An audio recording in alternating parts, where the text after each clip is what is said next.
Miren, en Infobae le hicieron una entrevista al señor David Saucedo. Por cierto, déjenme comentarles, les adelanto que vamos a tener una entrevista con él, Grillonautas y yo. ¡Ay! Se los adelanto porque ya ven que luego dicen que me robo los videos de Grillonautas. Fíjense cómo me los robo, que sé a quién va a entrevistar Grillonautas.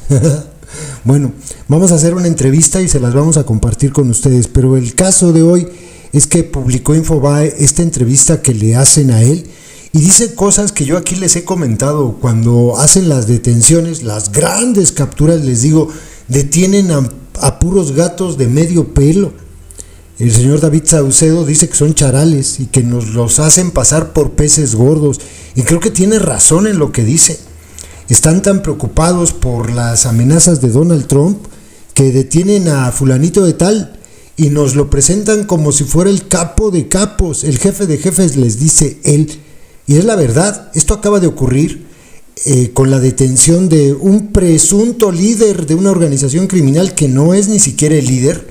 Estamos hablando de esta detención que presentó Omar García Harfuch, de un tal Gerardo N., a quien hacen pasar como el jefazo de los Blancos de Troya allá en Michoacán, pero pues es falso, ni siquiera él es el líder.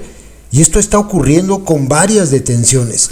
Dice la información que publicó Infobae, no tiene desperdicio, con video incluido y una fotografía con un helicóptero militar de fondo. Omar García Harfuch, titular de la Secretaría de Seguridad y Participación Ciudadana, no es participación, aquí se equivocaron y yo lo leí mal, es Seguridad y Protección Ciudadana, presumió la captura de Gerardo N., un supuesto líder de una organización criminal con operaciones en Michoacán y dedicada a la extorsión de productores de limón y aguacate. El espectáculo de la detención no solo nos recuerda los montajes televisivos para anunciar las capturas de capos de élite durante las administraciones de los expresidentes el marihuano Fox y el genocida Calderón, también obliga a preguntarnos quiénes son esos supuestos líderes criminales que no figuraban en el radar de las investigaciones relacionadas con el crimen organizado. Y yo aquí hago un paréntesis para recordarles cómo diablos no va a actuar García Harfuch de esa manera si fue gato empleado del mismo Genaro García Luna. Tiene toda la escuela, ¿o no? Luego, palabras del señor David Saucedo. Cada vez que hay la detención de algún narcotraficante, nos lo presentan como si fuera él la piedra angular, como si fuera el jefe de jefes, el gran capo. Nos inventan peces gordos. Creo que sí. Las palabras son de este experto en temas de seguridad, David Saucedo, quien en entrevista para Infobae México recalcó que se deben analizar con cautela las cifras ofrecidas por el Gabinete de Seguridad de la presidenta CONA, se refiere a la tal Lady Rebsamen, 13.139 personas detenidas, 6.582 armas decomisadas y 112.8 toneladas de droga aseguradas. Y dice David Saucedo, si nos los quieren presentar como los líderes de grupos criminales, pues que nos den el organigrama de esos grupos. Si nos dieran el organigrama de los 5 cárteles más poderosos del país, podríamos ir viendo si los detenidos son en realidad peces gordos o son charales. La detención de Gerardo N. ejemplifica lo que David Saucedo analiza. Según reportes periodísticos, el presunto criminal detenido es pareja sentimental de una hija de César Sepúlveda Arellano, alias el Botox, quien ha sido señalado como el verdadero líder de los Blancos de Troya, grupo criminal vinculado a la extorsión de limoneros y aguacateros en Michoacán. Fíjense, nos hacen pasar a este como el líder cuando en realidad es pareja de una hija del Botox. Además, los Blancos de Troya pues no son la única organización criminal que opera en la región, y mucho menos la más poderosa. Destacan los Viagras, el Cártel Jalisco Nueva Generación, los Caballeros Templarios. Tampoco Gerardo N. figura entre los objetivos prioritarios y principales generadores de violencia. Y aquí viene una lista de los que el gobierno del estado de Michoacán dio a conocer como sus objetivos prioritarios. Y no aparece Gerardo N. Mencionan a este que es intocable, por décadas controlando tierra caliente en Michoacán, Miguel Ángel Gallegos Godoy, el Migueladas. líder ahora del cártel de Sicuirán o cártel de la Huacana. El Botox, líder de los Blancos de Troya. Mario Álvarez Espinosa, el Metro, presunto jefe de plaza de los Caballeros Templarios en Apatzingán. Gabino Sierra Santana, el ingeniero, uno de los líderes de los Viagras en Tumbiscatío.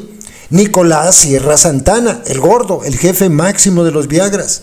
Ricardo Madrigal, alias el Barbas, aliado de los Viagras y líder del cártel de la Virgen. José Luis Nolasco Guillén, el Cookies, presunto líder de los Caballeros Templarios. José Enereo Yáñez Pacheco, el Mono Verde, jefe de sicarios de los Viagras. Juan José Farías Álvarez, alias el Abuelo, líder del cártel de Tepalcatepec. La lista anterior forma parte de 11 objetivos prioritarios anunciados por la Fiscalía de Michoacán para dar con el paradero de los líderes extorsionadores. Solo harían falta Eladio Cisneros, alias La Sirena, detenido en junio de 2024, y Alberto García Flores, alias La Peggy, capturado en febrero del año pasado.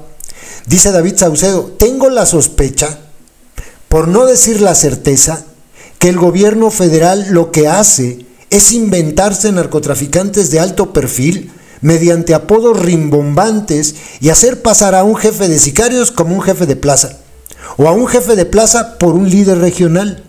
Magnifican las detenciones inventando conflictos criminales de personajes de medio pelo que no pintan en las estructuras criminales o que en todo caso son reemplazables, dice David Saucedo, y estoy completamente de acuerdo. Esto ha venido sucediendo desde hace décadas en México. La semana pasada estuvo marcada en materia de seguridad por las detenciones de José Ángel Insunza Canovio y Kevin Alonso Gil Acosta. Y ojo con lo que mencionan sobre estos dos. Presuntamente hombres de confianza de Iván Archibaldo Guzmán Salazar. Sin embargo, pese a su aparente importancia en la estructura de los Chapitos, del primero, o sea de José Ángel Insunza Canovio, no se supo nada hasta que la periodista Anabel Hernández reveló su existencia tras una entrevista con Damaso López Serrano, mientras que del segundo, Kevin Alonso Gil Acosta, se sabe de él por las canciones de Peso Pluma y por filtraciones y fuentes que aseguran formar parte de la seguridad del líder de la chapiza. El 200 era responsable de la seguridad del líder de esta organización criminal y coordinaba la compra de armas y municiones para la facción de los Chapitos, escribió Omar García Harfuch en sus redes sociales para presumir la captura de Kevin Alonso Gil Acosta.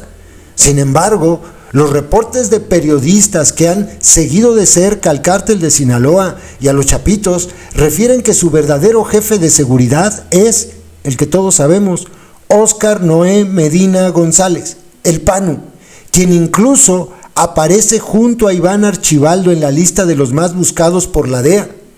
La Secretaría de Seguridad y Protección Ciudadana no capturó siquiera al verdadero jefe de seguridad de los Chapitos, pero lo hicieron pasar como si se tratara de este. Y dice, para finalizar, David Saucedo: parece que lo hacen al revés.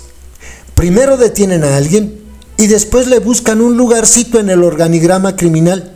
Pero no es algo nuevo, es una táctica utilizada desde hace años, detener personas de las que nadie tenía información, ni las autoridades, y presentarlos como los grandes capos, los peces gordos. Pero nunca vemos que detengan a los verdaderos líderes criminales del cártel de Sinaloa, de la familia michoacana o del cártel Jalisco. Detuvieron al segundo al mando, al hermano del Mencho, Abraham Oseguera Cervantes, y lo dejaron libre. Nos entregan a personajes que son segundones, que son reemplazables. Y es verdad, eso ha venido pasando desde el sexenio pasado y ahora con este sexenio igual, pero ahora es en mayor cantidad. Hablan de detenciones grandes todos los días, pero no caen los jefes. ¿Por qué no caen los jefes? ¿No pueden llegar a ellos? Claro que pueden, saben cómo llegar a ellos. Es algo bastante peculiar. Es toda la escuela de Genaro García Luna, aunque digan que no.